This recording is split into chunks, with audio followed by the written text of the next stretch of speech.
This year felt like a turning point for me in ways I didn't expect.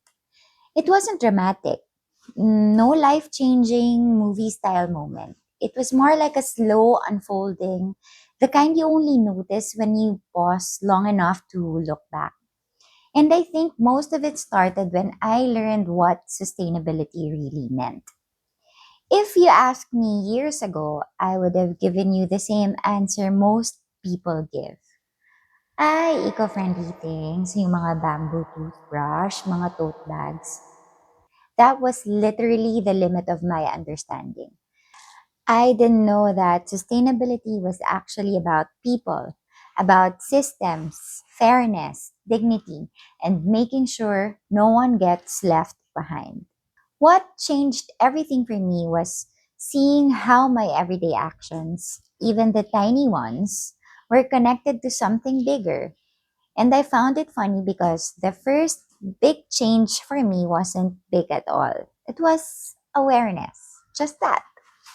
Awareness that the choices I make ripple outwards. Awareness that someone else, somewhere else, might feel the impact of something I barely notice. One of the first habits I picked up was bringing my own bio bag. I swear, before this, I used to think people who did that were so extra. Yung ate ko in Singapore was doing it long before it became mainstream. And when I finally tried it myself, I remember the first time the cashier looked at me. Ay, wow, prepared si ma'am. It made me weirdly proud. I felt like I was finally mindfully participating in something. And then the little habits grew into bigger realizations, like shopping.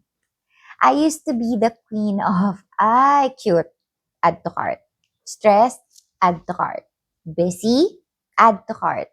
Bad day, add to cart. But this year taught me to slow down and ask, will I actually use this? Do I need this? Does this align with the kind of life I want to live? And yes, even with things like my friends know this. Sobrang arte ko pagdating sa buhok. So, yes, even with my hair tools, I check the brand sustainability commitments. Yes, ni-research ko yan si Dyson. I research before I buy it. Because if I'm going to blow out my hair araw-araw sa buong linggo, I want to know the company isn't out there destroying the planet, diba? Kikay but conscious. That's the vibe. But the more I learned, the more I realized that sustainability is less about the cute eco habits and more about purpose. The kind of purpose that seeps into your work and how you show up for people. I noticed that the moments that energized me most this year weren't the ones where I solved a big case or closed a complicated issue. They were the moments when someone said, "Oy, attorney, thank you. This helped me." Or, "Thank you, I finally understand this." Or, "This gave me clarity." That's what rooted my why for Root and Ripple. Sustainability knowledge shouldn't be a luxury service offered only to those who can afford consultants. It should be something people can understand even if they have no background in it. I want our channel to feel like you are learning from a friend, one who happens to be a lawyer, who loves sustainability and blowouts. And I also want to acknowledge something deeply important. Not everyone has the privilege to choose sustainability. Some people don't have the time, money, or emotional bandwidth for reusable anything. Some are literally working to survive.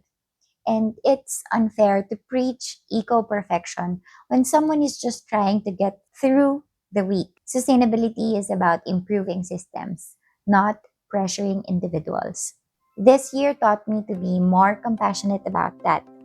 Not everyone can choose organic produce or low waste living, but everyone deserves a world that gives them options, dignity, and fairness. So if you're watching this, I hope you remember this. Your journey doesn't have to be perfect. Mine isn't either. It just has to be sincere. Start with one thing that feels doable. Something small, something gentle, something that you can sustain. And if you have a business or you know someone who does, we have playlists here in this channel that can guide them. But today is not about business. This video is about us, our imperfect but intentional growth. So I would like to thank you for being part of my year. Thank you for learning with me even when I talk fast and I get excited about concepts that most people find boring. Thank you for making sustainability feel like a shared journey instead of a lonely one. So here's to growing with intention, one conscious choice at a time. So I hope to see you again in the coming weeks. Thank you. Bye.